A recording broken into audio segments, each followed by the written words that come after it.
Welcome everyone this afternoon to our Committee of the Whole, Monday, January 18th. And all of council is present. I'm Councillor Rain Allen. I'll be the chair this afternoon. And we have our student councillor, Carter Hughes, here. And I do believe Sarah Lagarde is either here and not on yet, or she'll be joining us. So welcome to everyone. Are there any amendments to the agenda? Okay, seeing none. Any disclosure of monetary interest? I have a pecuniary interest in 8B, the community grant discussion, and Councillor Alfred will kindly take over and be the chair for that particular discussion. There's no delegations. There are no adoption of minutes. There are some reports, and I'm going to start, please, with Chief Cheeseborough. Give us an update, please. Thank you, Madam Chair. Just a brief update from our meeting of last week. A special municipal emergency control group meeting was held as a result of the province announcing a state of emergency. Effective January the 14th at 12:01, Ontario was back into a full state of emergency. There were additional enhancements from the initial lockdown and state of emergency.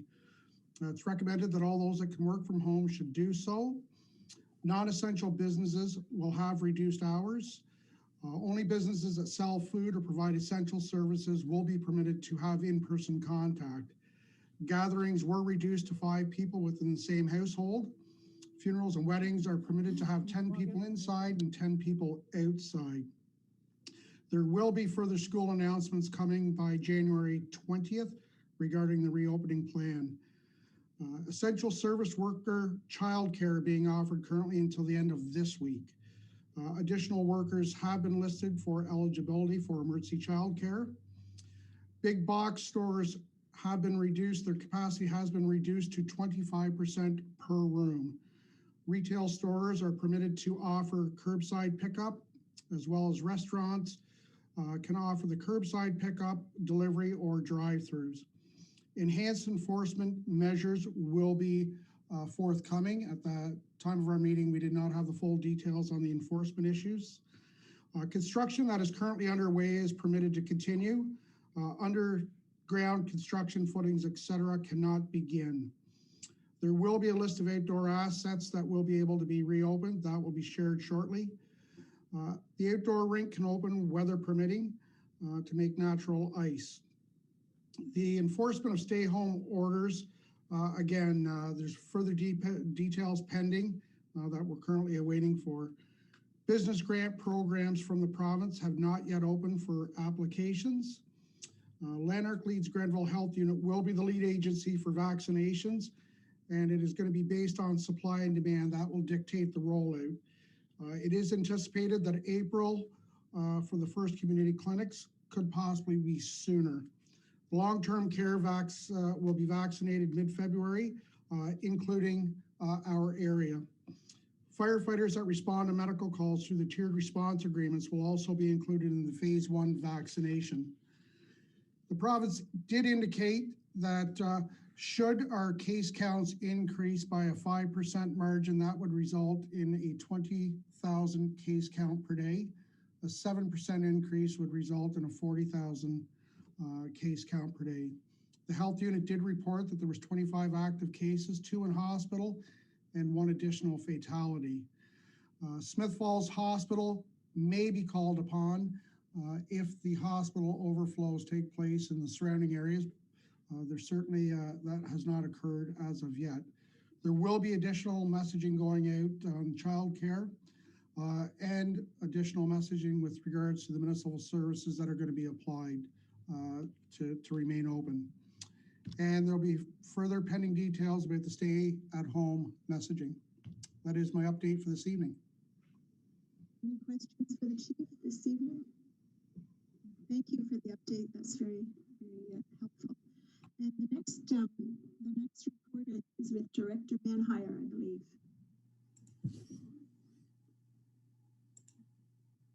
Thank you, Madam Chair. Just a quick update. As Chief Cheeseborough indicated, the outdoor rink is able to open. Because of the weather, we were able to start putting ice down today. It should take the next couple of days, and then we will be available. We are developing the rules and supervision and criteria that will go out to the public shortly within the next day or so, just outlining kind of how that use can happen. And we do ask that people stay off the surface until it's ready to go. Today was the first day that we were putting water down. We should have some good freezing tonight at -13, but the next couple of days will really kind of determine that. So if we can keep people off it until it's ready to go, and we will let people know when it is ready. That's it. Thank you. That's a good news story. I'm sure there'll be a lot of people wanting to go and play hockey or have a skate. That's great. There are no correspondence items this evening, and there are no in-camera issues. So we will get right to priority issues, 8A, and Treasurer Janet Kazil is here to walk us through this. Thank you. Thank you, Madam Chair. So as mentioned, I'm here this evening to present the third draft of the 2021 budget. Just a brief recap, on December 14th, the second draft was presented and reviewed by the Committee of the Whole. At that time, staff provided 2 scenarios for the proposed tax-supported capital budget to help offset the previously denoted shortfall of approximately $974,000. Further to this, Council also provided direction to include the Perth and Smith Falls Hospital donation at $174,000 and an allocation to the CIP program to top up an additional $30,000. Which brings us to this evening's proposed third draft being presented, the total operational budget at $17.9 million and the capital budget at $6.4. Inclusive in those is rate increases at the rate of CPI, which is the average from January to October in 2020 of 1.1. And the water and wastewater rate increase, additional revenue of about $57,000 and additional taxation revenue of about $158,000. And also proposed is, as per our long-term financial plan, is a new capital financing, a loan at $500,000. Total transfers to capital reserve from operational are at 2.4. Therefore, it is staff's recommendation that Council approve the 2021 budget as presented this evening. If so, the next steps would be the first and second reading on January 25th and the third and final and approval of the budget on February 1st. So with that, I'll pause if you had any questions. Councillor Dwyer, go ahead. Thank you, Madam Chair. Well done, Janet. I won't lie. When we started this process, after the first 2 drafts, I wasn't sure that it was going to get to a position where I felt like I could support it. But it's pretty hard to argue when you've checked off all my wish lists, at least, and brought this in at a 1.1% increase and kept user rates on water and wastewater equally low. And included the majority of the capital items that I think we were all expecting and anticipating would be in there. So bravo to you. Is there anything we should be wary about in this budget? Is there anything that we're not seeing? Is our contributions to our annual reserves taking a hit this year because it's been such a lean year with tax revenue increases, or is there anything else that I'm not seeing directly in here that may be worth noting as it's going to come back in future years? So through the chair, I can tell you I do look at the projected ending balances in those reserves, and I can tell you that we are keeping in line with the long-term financial plan. Aside from the wastewater is lower than what the plan calls for, but the plan doesn't denote any grants that we received. So we've been quite successful since we implemented the long-term financial planning and obtaining some additional grants that wouldn't have been accounted for. So we are keeping those capital reserves in line. Madam Chair, sorry if I may. Thank you, Janet. I mean, that is helpful to know. Madam Chair, I'm not sure how you'd like to do this. Generally, I'm supportive of the budget, but there are a couple line items in the capital that I just had some questions about. Is that okay if we look at that? Okay, so Janet, the first one, actually the first couple come from the parks budget. So perhaps Art can answer these. Art, I noted in the capital line there's still $30,000 shown for a multi-use trail. Can you confirm, is that the same trail that Parks Canada has told us that we cannot pave? Is that the same project? Because I noted it mostly came from grant money, which I think is what we had done for that project. Madam Chair, that is correct. Yeah, it's the same project. So if Parks Canada has told us that we cannot proceed with that, do we have a backup plan?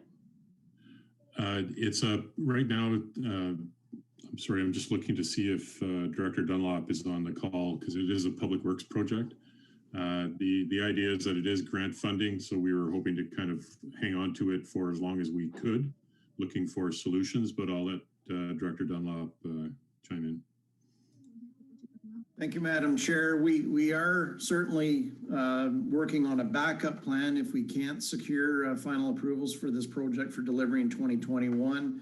One of the considerations, again, without getting into seeking formal approval from council, we are having a very close look at the active transportation plan. You'll see in the capital budget for this year that the dollar value of that plan is very close in terms of the dollar value and thus the contribution that would have to be matched. So that is looking like it's our backup plan, but we're going to see if we can pursue discussions with Parks Canada just a bit further. Okay, thank you, Troy. Madam Chair, I only have one other line item that I would like to ask about, and it's respecting the, Troy, you might as well stay where you are. It's respecting the detailed design work on Beckwith Phase 1 streetscaping. Janet, your notes mentioned that it was not included in draft one of the budget. Why are we deferring that? It's through the chair, are we speaking the design for phase 2 or are we talking carry forward capital for phase 1? So on, Troy, on page 8 of the PDF, the line item reads Beckwith Street Phase 1, approximately $189,000 for streetscaping. It is part of asset management, but it was revised in the first and second capital summary. And Janet's note reads carryover from 2020 deferral of loan until 2021. Try to confirm actual on January 11th, not on 2021 first draft. So are we doing that work or are we not doing that work? Through the chair, the Beckwith Street project, I'd like to add, we're going to be compiling a staff report for the next meeting just to identify the financials for year end for 2020. I think a breakout of that project would be very beneficial for council. The work in that line item as an example is the carry forward activities that would be happening in spring carried forward from Tomlinson's project that could not be expedited in the cold weather. Quickly, the list of items include perennials, the green thermoplastic, essentially where the cycle track crosses the side streets that would have a green thermoplastic surface applied on it. There's a few tactile, the metal plates at intersections that have to have repairs. There's a few of those. Bike symbols would be added on the green thermoplastic at the intersections. And lastly, the concrete textured crosswalks at Main and Russell would be done. They simply could not be poured in the fall because the curing period for that takes several months and would have taken it into winter. I believe I had an informal update to council at one of our director's reports previously, but that's in fact what those dollar values are needed for this spring. Okay, thank you, Troy. That clarifies. I think I misinterpreted Janet's inclusion of the item. I thought it was being removed from 2021, but if you're telling me it's being added, that's fine. That makes me feel better. And if I could just clarify, Councillor Dwyer, on the first draft, we weren't quite sure what sort of the reduced value of that project was going to be. So it was always meant as being funded through a capital loan. So we didn't obtain that at year end. So once we got a little better flavor for what the actual or the estimate would be, that's why we added it in. I know you like accurate numbers, Janet, so I wouldn't expect you to put anything else in unless you knew you could defend it. Or questions from council members? Go ahead, Councillor Elf. Thank you, Madam Chair. I'm finding your volume quite low, if Mike? If you could turn that up a bit, yeah. I have a couple questions also. With regard to design for phase 2 of the town hall, council opted not to try to include that design in the resiliency fund, the design and lift in the resiliency funding. So just want to confirm that there's nothing stopping us from going ahead with that design ASAP. Is that directed to Director Manhire? Yes, Madam Chair, the plan, I assume you're talking about phase 3 for Phase 3. for town hall. So we the funds in that project are, as you say, not the resiliency funds, but they're funds that allow us to do the consultation and the planning to develop a tender-ready package for phase 3. And we will start that as soon as we have budget approval. Okay. I knew that there was a different timeline spoken of when we were trying to hook it to the resiliency funding, but if that's not on the table, then we can start as soon as possible. That's correct. Perfect. And Madam Chair, if I have a couple more. Yes, you may. Go ahead. Can you hear me better? Yes, much better. Thank you. With regard to, and this would be for our Manager of Economic Development and Tourism, for Ms. Miller. I just went on the line item about planning and marketing for the Lombard Street. Could you just elaborate a bit on what that involves? Go ahead. It was to come out of the ECDEV budget, but I'm not sure what exactly it is or what it's for. Thank you, and I'm looking to CAA Morris to confirm I'm on the right budget line item, but I think this is for the retail marketing analysis for that region. So we divided that pot of money into 2 different pieces, and our piece is to do an analysis about where our retail gaps are in Smiths Falls. And I'm happy to announce we just received word today that Valley Heartland will help us with part of that cost as well. So. Okay, so this is planning / marketing analysis / Lombard Street. So Correct. there's 3, okay, there's a 3-pronged thing there. It said it would be funded through ECDEV operational budget. Okay, thank you. And one last one. Go ahead. With regard to Beckwith Street Phase 2, the design is currently underway. And when we say design, we're talking about the underground design. The design above ground's already been decided. I know people get confused by that when we say design. Do we know the timing yet of applying for the funding, and is there a possibility of starting construction in winter 2021? Through the chair, it's a great question. So just as a reminder to council, we have applied for funding with the ministry for construction of the 2nd phase. I believe the number is approximately, or the funding component would be about 1.8 million. Our designs that are advancing right now are we'll call it the detailed design level. We all know the general cross-section that we're abiding by in terms of what we're designing. So we're providing construction drawings. They're gonna have the profiles of the water and sewer. Those are the approvals that we're working with Morrison Hershfield on right now. We are confident that we could be in a position to proceed with a tender this fall if the desire was there to do so. I'm sure in part that any decision on that would be very much hinged on the Ministry of Transportation's response to our application, which we would be expecting probably late in March of this year. So we will know certainly where our application stands at that time, and thus our obligations to advance the project to be eligible for that funding. Thank you, Troy. That's all, Madam Chair. Thank you. Thanks, Councillor Alfred. Any other comments or questions? Councillor McGuire, go ahead.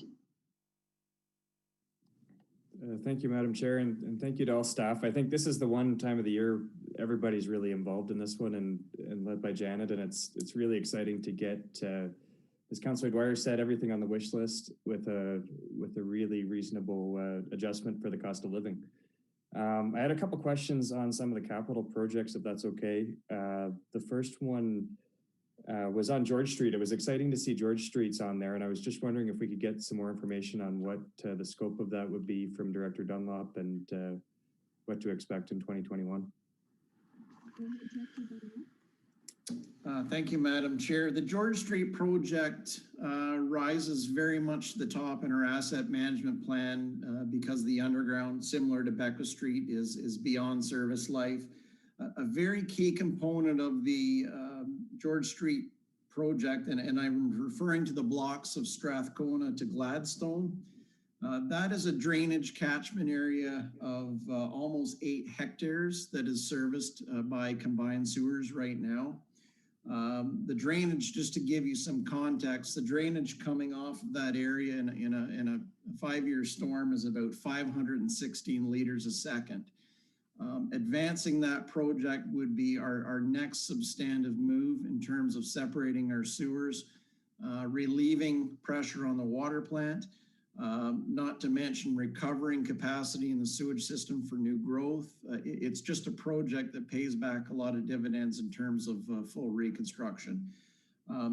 Many of you will recall that in 2019, we did install a stormwater treatment unit on Old Mill Road. Essentially, this is the catchment that plugs into that treatment unit. So if we have grant programs that roll out in the next year or two, this is definitely a reconstruction project that would fit very well with the province's criteria around protection of the environment, health and safety, et cetera. So key project drivers there, certainly the underground and sewer separation. Great. And will there be anything on the other side of Gladstone, or is it just Gladstone to Strathcona on this round? Through the chair, that is a geographical break in the drainage area. Once you hit Gladstone, you're over the hill, and the drainage at that point heads towards Elmsley. So in combination, I believe it's, I don't know, it's 4 or 5 blocks, but we could elect to build those in multiples of 2 blocks at a time, or it could be a larger project that could be released with grant funding for the whole shooting match, so to speak. So, but geographically, it's broken at Gladstone because of the drainage. Great, thank you. That's all, Councillor McGuire. Anyone else? Councillor Brennan? Yeah, I'm happy to support this budget and congratulate Janet and staff for listening to us in the first draft and the second draft and coming up with something that not only addresses some glaring capital needs, also supports our hospital and does not, it does not burden our taxpayers other more than the CPI. So way to go. I can certainly support this and you know, if there's projects that we need to do in the future, we'll do them, but we're doing the important stuff now, and I think this is well supportable. So congratulations, staff. Thank you very much. Okay, Director, Treasurer Kazil, I don't see anyone else's hand up, and I would just, oh, sorry, Mayor Panko, go ahead. Yeah, thank you. I just want to, I guess, direct a question to Chief Cheeseborough regarding the tanker truck. Okay. I think Chief's still there. Yeah, there he is there. Yeah, thank you.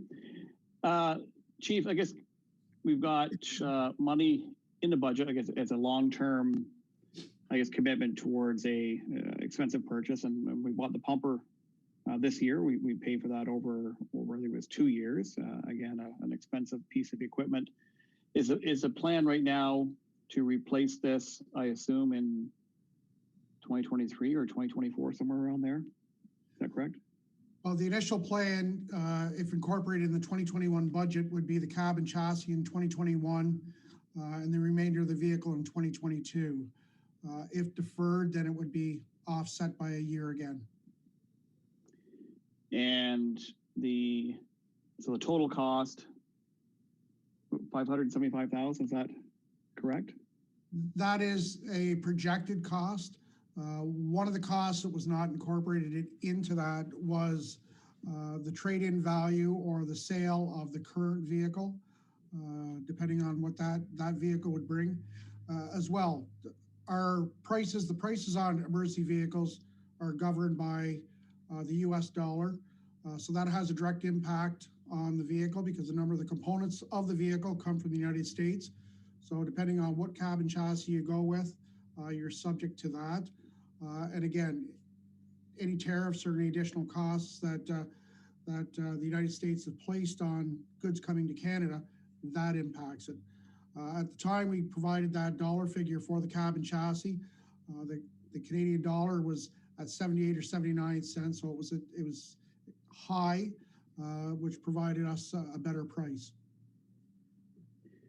Thank you. So I have real mixed feelings, I guess, about this acquisition.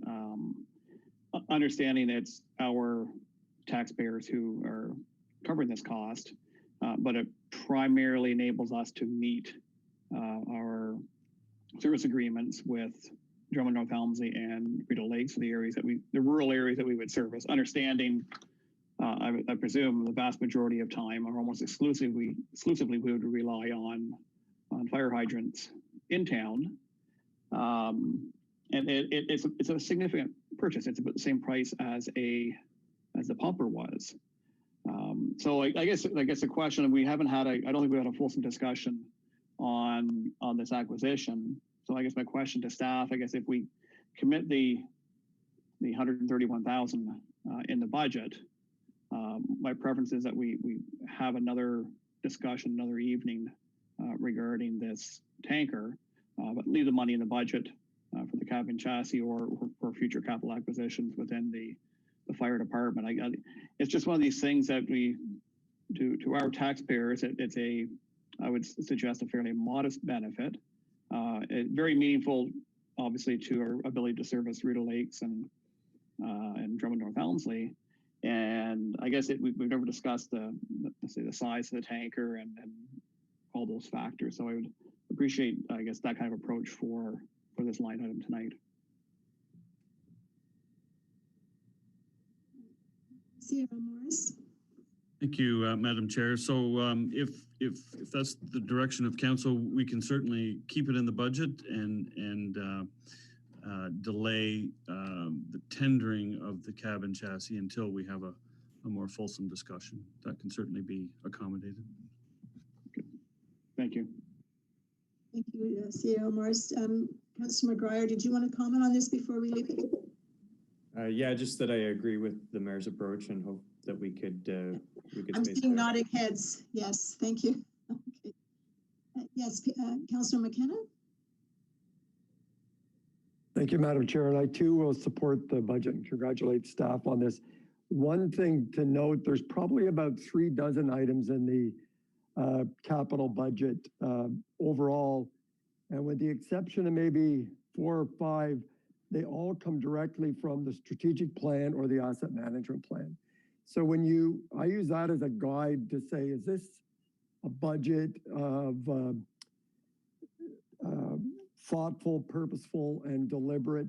Is it getting us in the direction we want to go? And when I look at that significant list, it's all coming from strategic plan and the asset management plan, with the exception of some, as I say, there's probably 4 or 5, 6 items that are not direct related, but are critical to the operation of the town. So I'm really pleased and congratulate staff and council on their attention to our plans and to the asset management plan. So I'm happy to support the budget. Did you want to make another comment? Go ahead, Councillor Alford. Just one thing we hadn't mentioned with regard to this, because it appears that we're all supportive of it.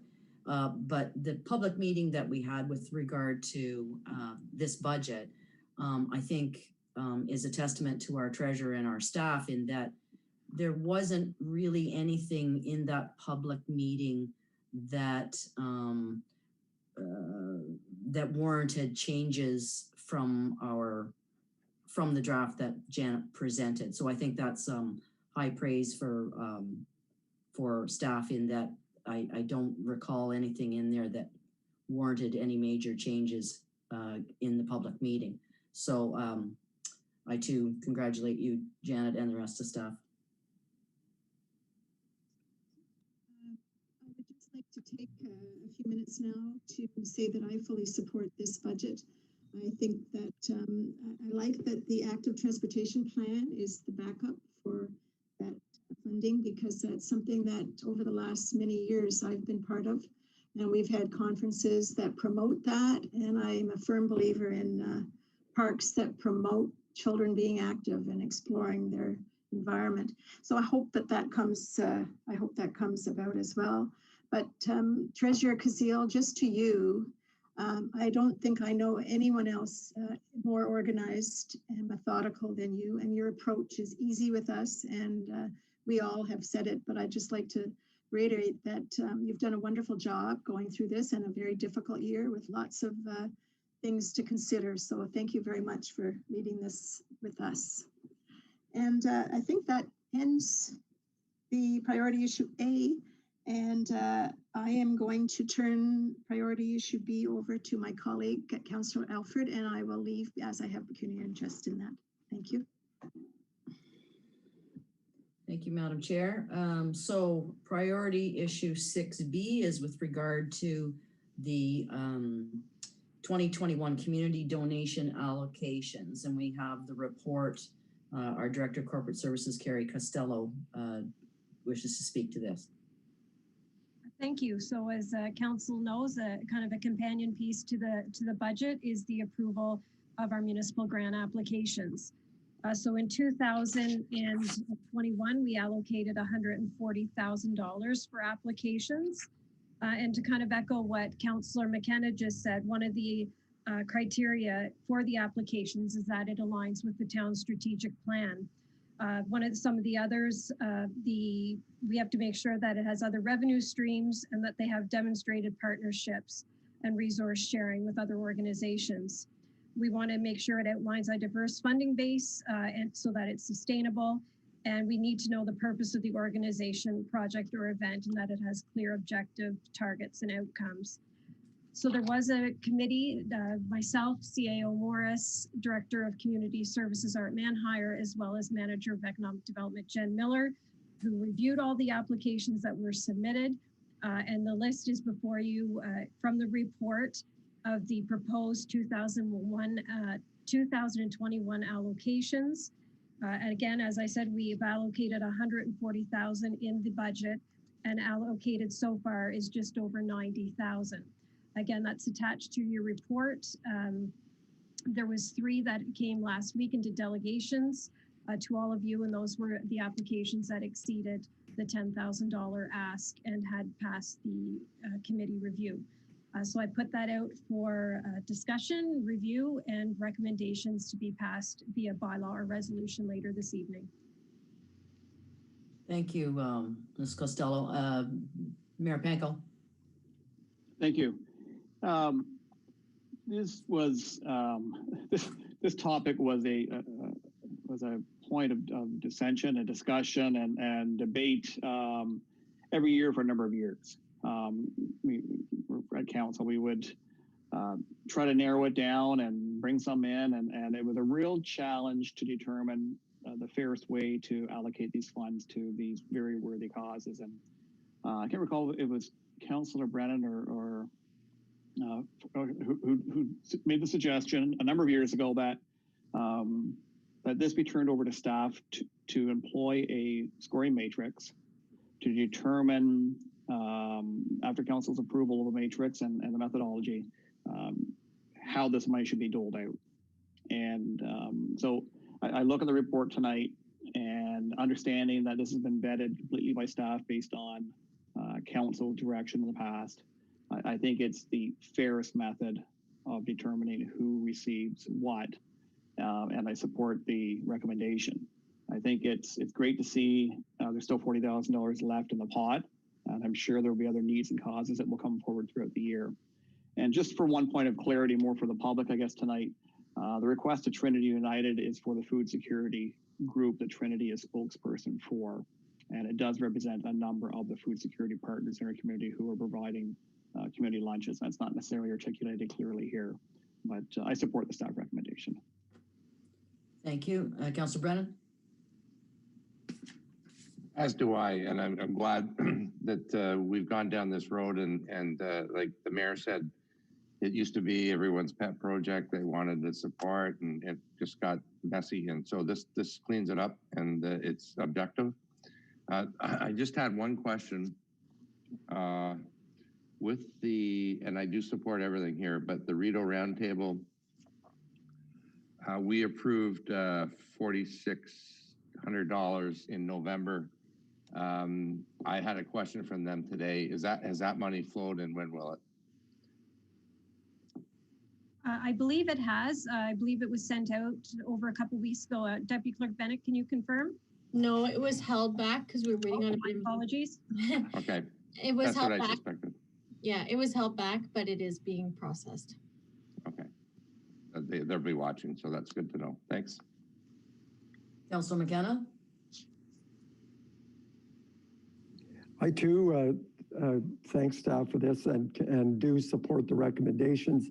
I wonder though, given the significance of the food security, one, the size of the ask, they were asking for 100,000 and I don't doubt that need might be out there. And we are giving them a significant, we're granting them a significant amount of money, that group.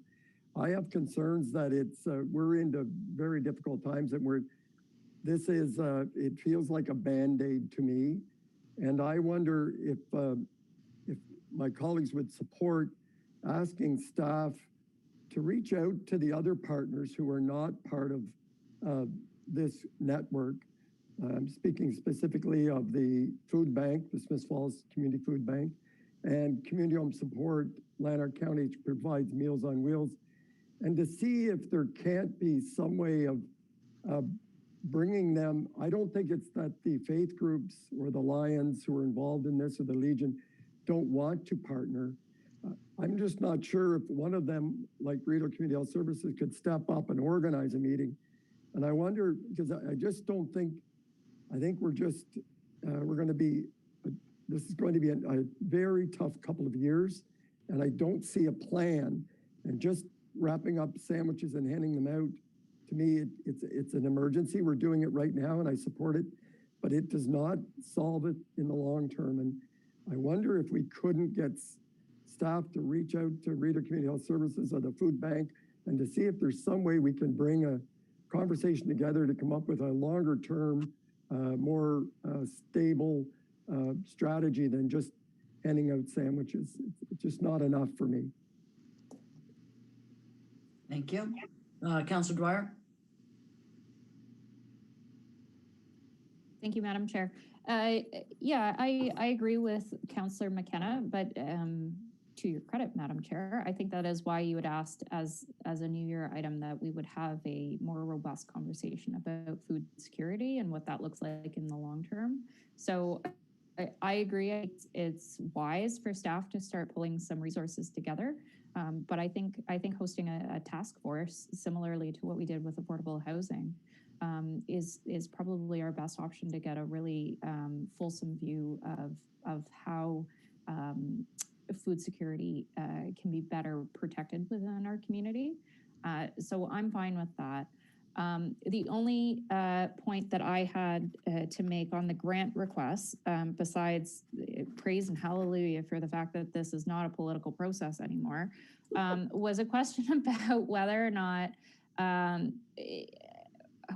we could give some leniency to the Railway Museum of Eastern Ontario for the outstanding arrears that they owe us for HR resources. Acknowledging that last year was an exceptionally challenging year and that the Railway Museum was forthright with us in sharing their budget documents, including their revenue.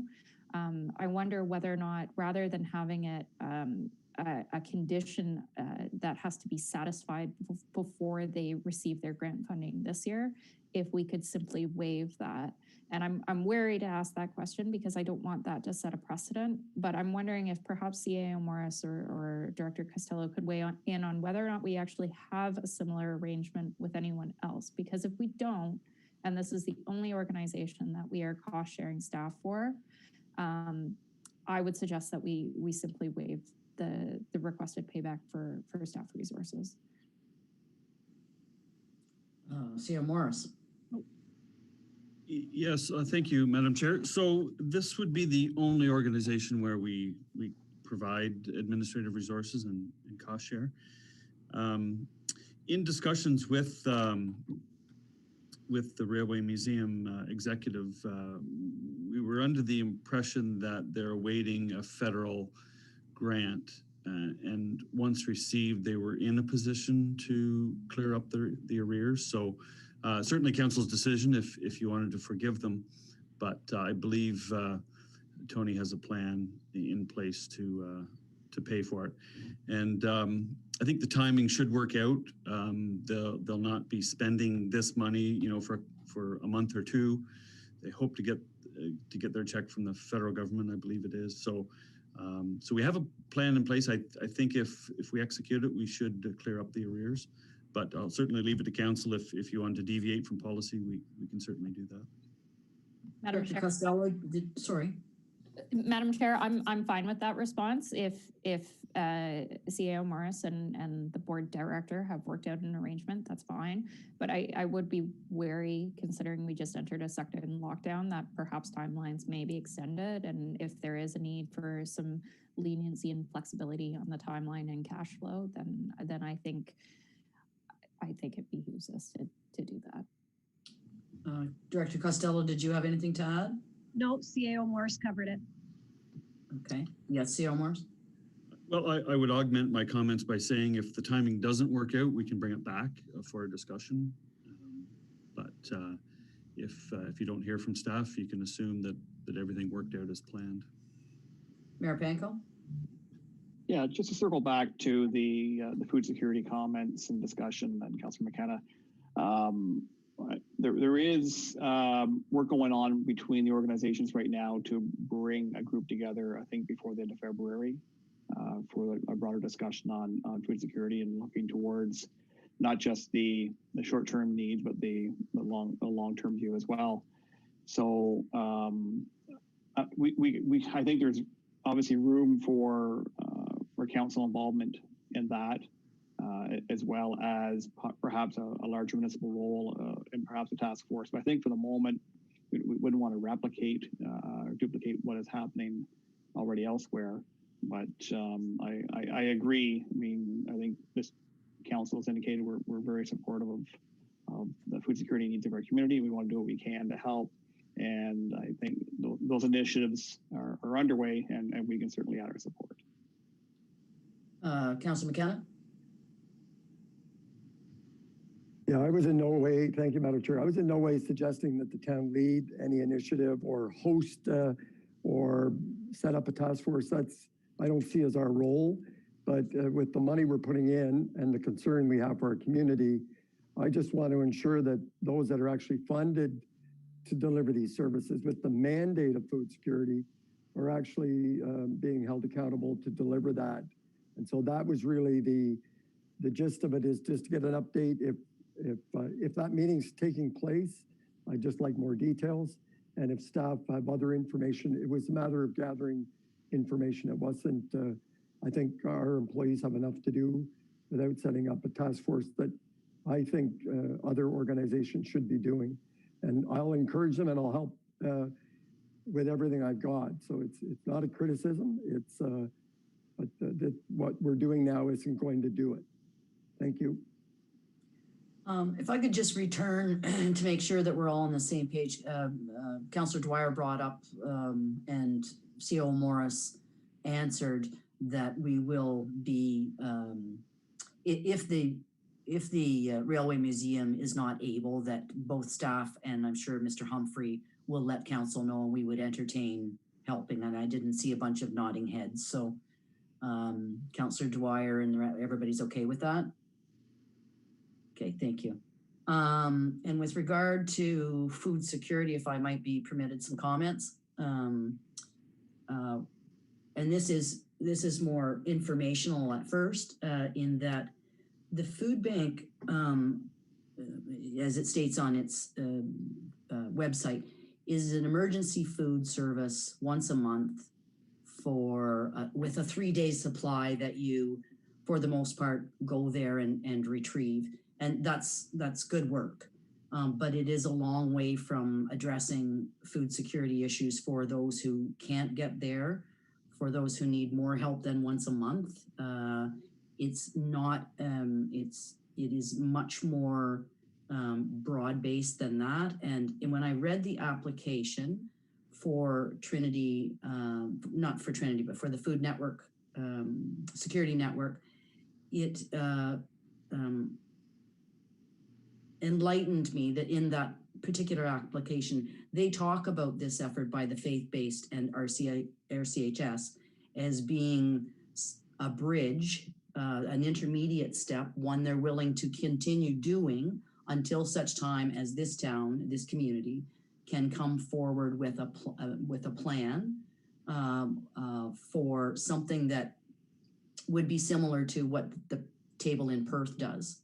So it's more inclusive. It includes, you know, some of those clients who are using the food bank, they're allowed to shop for themselves and get what their family needs. Carleton Place does something similar. They also give gift cards that people can shop at local business themselves and make that a more dignified way and take away some of the stigma that's attached with needing help. And so when I saw that those were the objectives of the Food Security Network in their application, it made me much more comfortable that there is a path forward and that's what they're working to. The addition of RCHS to the Food Security Network is the umbrella organization that I believe they believe they need in order to pull all these disparate but valued groups together to fully and inclusively address needs across the board and across all segments of our community, whether that be the single mom with 3 kids or the senior who is disabled and living on lower income. Is to bring all of that together. So for that reason, I will support this, and I felt much more comfortable getting some of the information that I got on the weekend, because I think that is exactly the direction we're headed in. And I am very grateful to our faith-based and now RCHS for being the bridge to get us to that organization, because that organization is the one that this community now needs now and in the future, but at least we're working towards that. And I know the municipality will endeavor to help in whatever way it can. I do think that it would be helpful for our community, if not for ourselves, to have somebody like Ramsey Hart come and explain what a community food hub or community food center is, as a way to educate all of us on what that means. So I would leave that to my colleagues to see if that might be helpful. It's not a perfect model, but it is a more perfect model than what we have currently. And I think we could probably have a made in Smiths Falls solution if Ramsey Hart, who's the executive director, has already done this over in Perth and led the charge for that. If he could help us all understand what the next steps could or should be.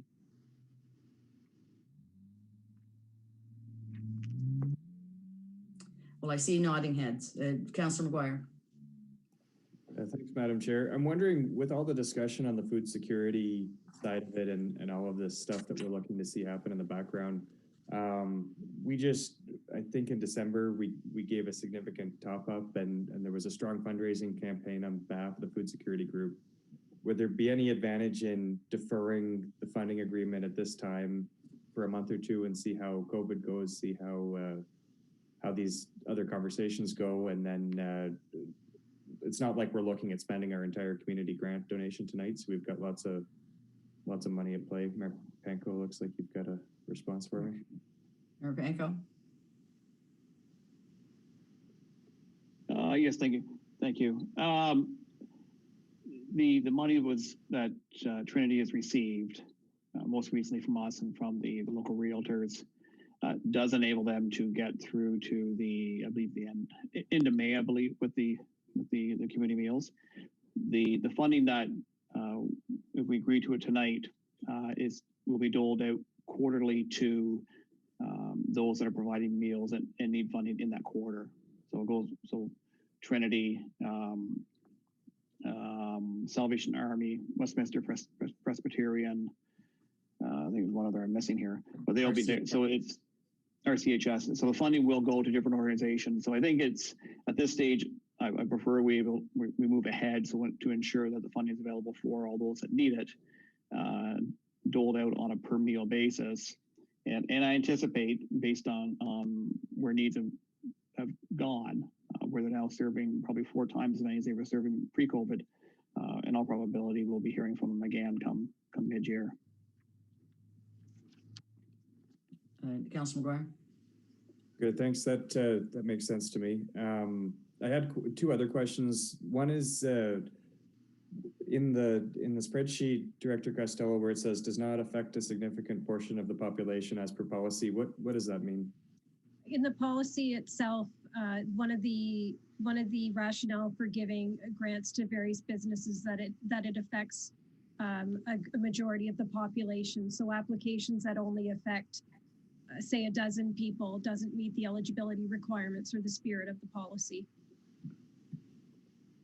Okay, so and what would the threshold be for, what's the line, I guess, that determines eligibility?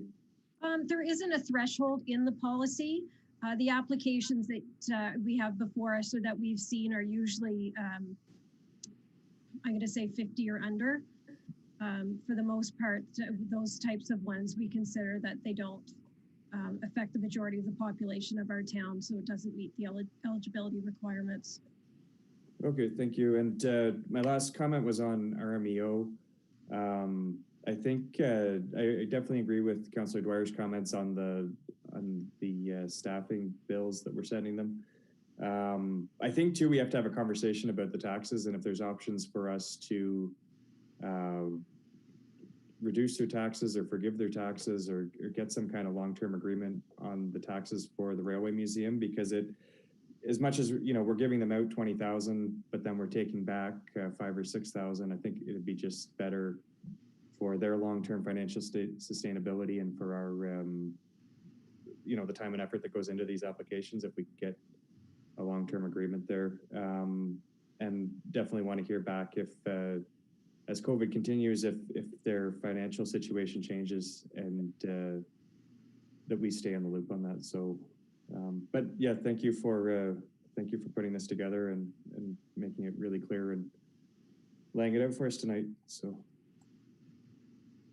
Thank you. I will, if I can be, make a comment that I spoke with Mr. Humphrey on the weekend and with regard to the taxes, and they've been trying to do some work with MPAC. Unfortunately, that hasn't, COVID and the turtle speed with which MPAC sometimes works, they haven't been able to come to an agreement with them or get them involved in looking at their assessment.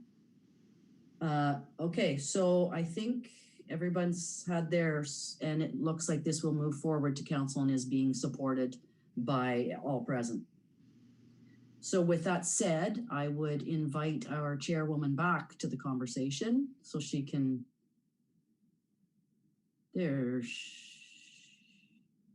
Lorraine, you can return if you can hear me. There you are. Yes, thank you. We need those items will be coming forward to our council meeting, but we need a motion for adjournment with Councillor Brennan, seconded by Councillor McGuire. All in favor? Okay, we will adjourn. 5 minutes, is that?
Dean, do I just say,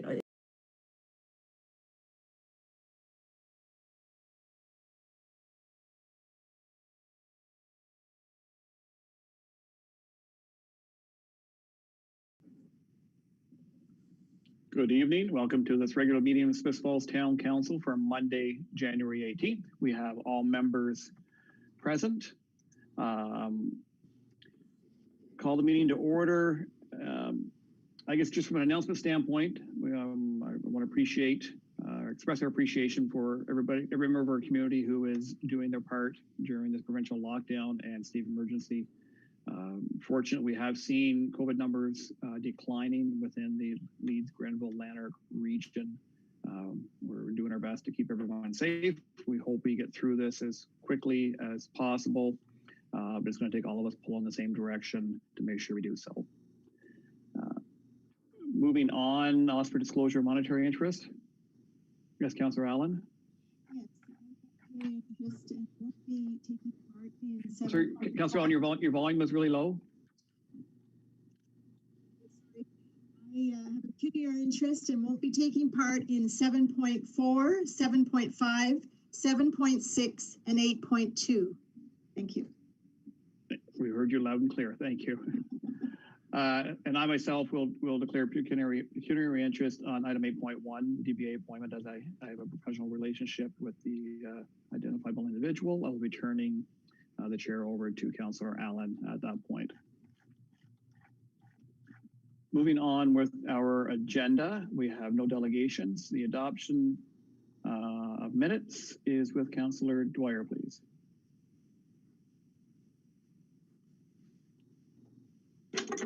Thank you. Moved by myself, seconded by Councillor Brennan. The minutes of December 7th, 2020 and December 21st, 2020 council meetings be approved as circulated. Thank you. Moved by Councillor Dwyer, second by Councillor Brennan, that the minutes of the December 7th, 2020 and December 21st, 2020 council meetings be approved as circulated. All in favor?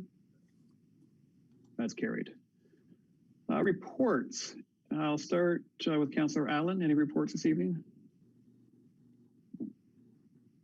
Oh. No.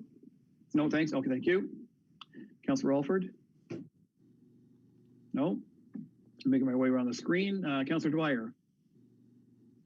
No, None? just a reminder to please stay safe and stay home. Thank you. Councillor McKenna?